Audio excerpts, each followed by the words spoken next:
It's very scary, and like when you haven't experienced it before, you don't really know what it is, and it can genuinely feel like, you know, you're about to die. This sense of doom comes over you, and you'd sort of freeze.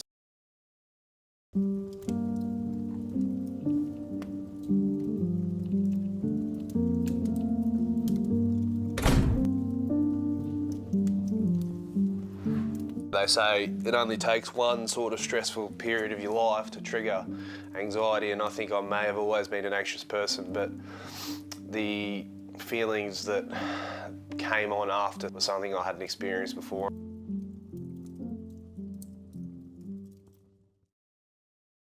Describe yourself as a person before you turned 20. Just a normal country kid, I suppose, just a normal country teenager. You know, loved hanging out with my mates and playing footy and sort of just floating around home, and that's pretty much what I was when I was before 20, I suppose.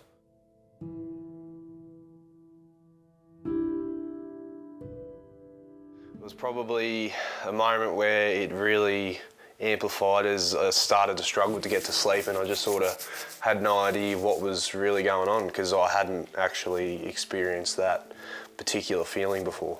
I think the first few months of that year were really tough because I still didn't really know what was going on, but I was lucky I had my mum to sort of help me through that. And I think it wasn't until later towards the middle to late part of the year, I went and saw a GP and I got prescribed some medication because throughout that year, it was just a period of trying to figure out the best way I can manage my anxiety and what works best for me. But still, I wouldn't say that my anxiety was, great. I still was very self-conscious and, things would I stopped playing footy because I just wasn't enjoying it anymore, which was, pretty crazy at the time because I loved it so much. But yeah, I'd say 21 was similar to 20. It was just a year of trying to figure out how I can manage it all.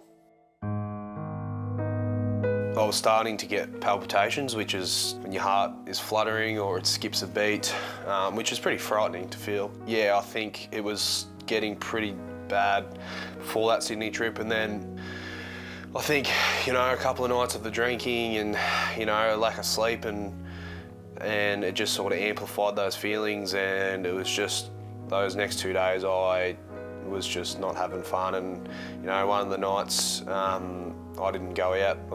A couple of mates stayed back with me, which was great, but I just sort of, it was really not coping. And I think that was a big turning point, that trip. I just thought, I've got to stop just thinking, it'll be right. I need to really be proactive and do something about it, because it wasn't, it's debilitating to go through stuff like that. So.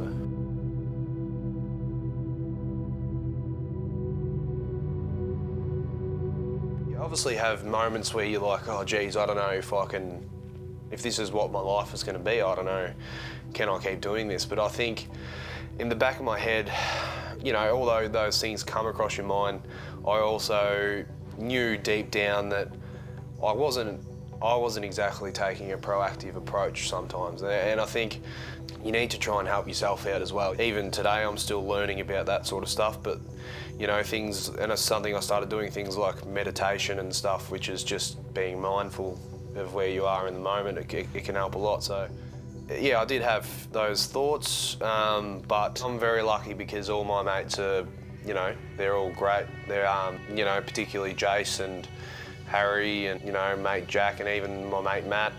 When we were in Sydney, they were all great. So this is something I've wanted to do for quite a while, but I guess, never really done it. Gone into much depth about how my mental health has affected me in the past, but mainly I wanted to show people that, people may meet me and think I'm a bit of a, I'm pretty confident, I'm loud, I'm not shy a majority of the time, and I think that was just a message to show that just because someone may have this front on, they may not be going as well as they seem. And I think it was also to just try and show people that it's not weak or embarrassing to speak, and that's not to say anything about people who struggle to speak, and you don't have to announce it in a Facebook video. Or you can call Lifeline or Beyond Blue or speak to your mate or a work friend. It doesn't really matter how you do it. It's just, I find if you can at least tell one person, the weight you'll feel off your shoulders, and it'll just make you feel a little bit less like you're doing it on your own.